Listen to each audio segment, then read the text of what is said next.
Hello. Good morning student. आज हमारे पास transport matrix के एक छोटा सा टॉपिक है, उससे आगे जो आता है सिमेट्रिक और स्क्यू सिमेट्रिक मैट्रिक्स।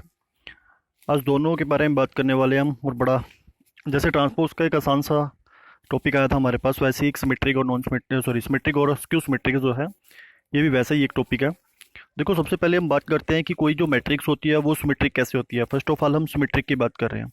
तो सिमेट्रिक के बारे में आपने याद रखना है कि जब कोई मैट्रिक्स आपके पास गिवन है और उस मैट्रिक्स का हम ट्रांसपोज करते हैं, यदि वो ट्रांसपोज करने के बाद सेम वही मैट्रिक्स बन जाए जिसका हमने ट्रांसपोज किया है, तो वो आपके पास कहलाती है एक सिमेट्रिक मैट्रिक्स। इसके अलावा कुछ नहीं, बस आपको इतना सा याद रखना है।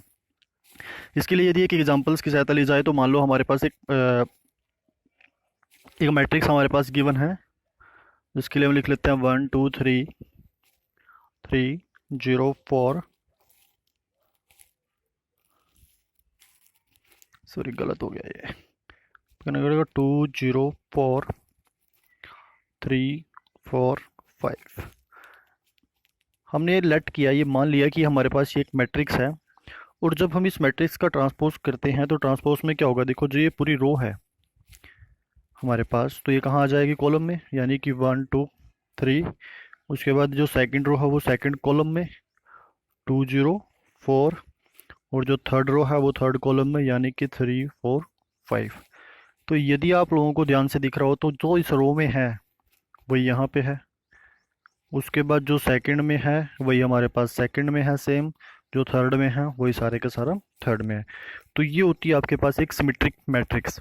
यदि इसके बारे में आपको एक थोड़ा सा पॉइंट बताऊं मैं, तो आप लोगों ने क्या देखने होते हैं कि हमारे पास मैट्रिक्स में जो 1 2 एलिमेंट्स है वो इक्वल होना चाहिए A2 1 के। इसका रिवर्स लगा लो। फिर ऐसे ही जो A1 3 एलिमेंट्स होता है वो इसी का रिवर्स, यानी कि A3 1 के इक्वल होना चाहिए।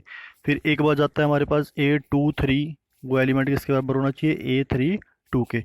यदि किसी मैट्रिक्स में ये एलिमेंट आपस में ही बराबर हैं तो वो मैट्रिक्स हमेशा क्या होगी, सिमेट्रिक मैट्रिक्स। तो नेक्स्ट पे बात करते हैं अभी फिलहाल स्क्यू सिमेट्रिक का, जो हमारा नेक्स्ट टॉपिक आता है स्क्यू सिमेट्रिक। देखो, स्क्यू सिमेट्रिक भी सिमेट्रिक की तरह का ये एक पार्ट है जिसके बीच में हमें ट्रांसपोज ही करना है, इसके अलावा कुछ नहीं करना है। स्क्यू सिमेट्रिक्स में क्या होता है कि जब हम किसी मैट्रिक्स का ट्रांसपोज करते हैं तो मैट्रिक्स तो वही आती है, लेकिन उसके जो साइन है वो चेंज हो जाते हैं, मीन्स नेगेटिव ए में आती है। इसके लिए भी हम आप लोगों को देखे एक मैट्रिक्स डिनोट करके दिखा देते हैं। नीचे है आपके पास एग्जाम्पल में, उसी को ले लेते हैं। तो आपने स्क्यू सिमेट्रिक्स के लिए याद रख लेना है कि उसका ट्रांसपोज करके क्या बन जाए, नेगेटिव में 1 आ जाए। नीचे से देखना, जब आपके पास एग्जांपल्स में जो आपके पास लिखे हैं फॉर एग्जांपल्स 0 -2 2 0, मान लेते हैं कि ये हमारे पास एक मैट्रिक्स है। उसके बाद जब हम इसका ट्रांसपोज करते हैं तो ट्रांसपोज करने पे हमारे पास क्या आएगा, देखो 0 -2 2 और 0। अब देखो यहाँ पे और जो यहाँ पे मैट्रिक्स है, मतलब जो ये मैट्रिक्स है और ये मैट्रिक्स है, ये दोनों में थोड़ा सा चेंज है। यदि हम इसमें से ऐसे करें माइनस कॉमन ले लें तो क्या हो जाएगा, 0 -2 2 और 0। अब ध्यान से देखो, ये सारी की सारी मैट्रिक्स कौन सी है, हमारे पास ए मैट्रिक्स है। और जब ये हमारे पास ए मैट्रिक्स है तो हम इसको ऐसे लिख सकते हैं या नहीं कि ए का transpose is equal to -a। तो यही होती है हमारे पास स्क्यू सिमेट्रिक्स। जैसे मैंने सिमेट्रिक्स के लिए आप लोगों को कुछ बताया था कि हमारे पास कौन कौन से एलिमेंट इक्वल होने चाहिए, तो मैं वैसे यहाँ पे आप लोगों को बता देता हूँ कि यहाँ पे भी हमारे पास कुछ एलिमेंट्स होते हैं जो आपके पास सेम होंगे तभी आप कुछ कर पाओगे। जैसे कि हमने वहाँ पे क्या बात किया था कि A1 2 एलिमेंट किसके बराबर होना चाहिए, A2 1 के। और हमने फिर बात की थी कि A1 3 एलिमेंट इक्वल होना चाहिए A3 1 के।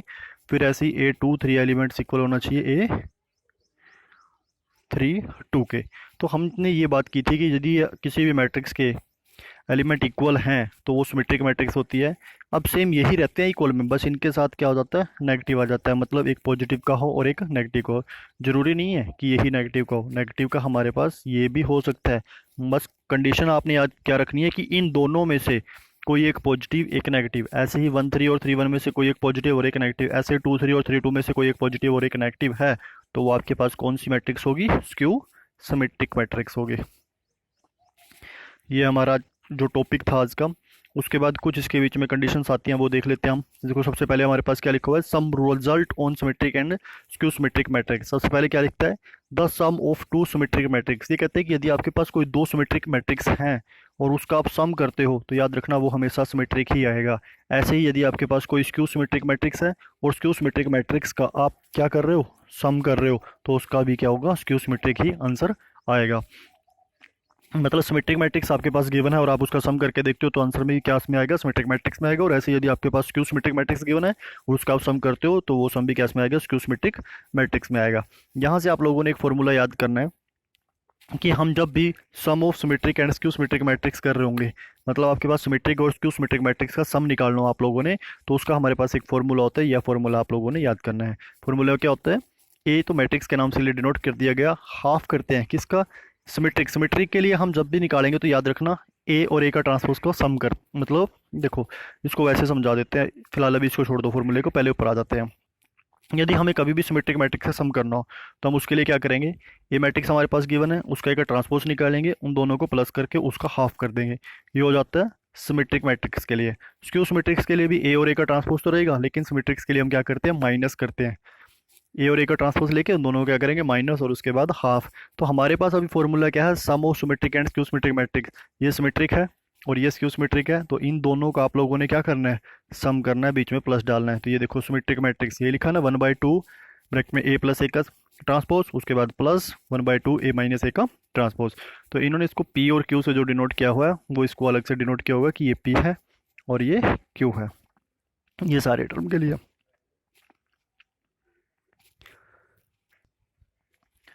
तो स्टूडेंट नेक्स्ट पे चलते हैं। नेक्स्ट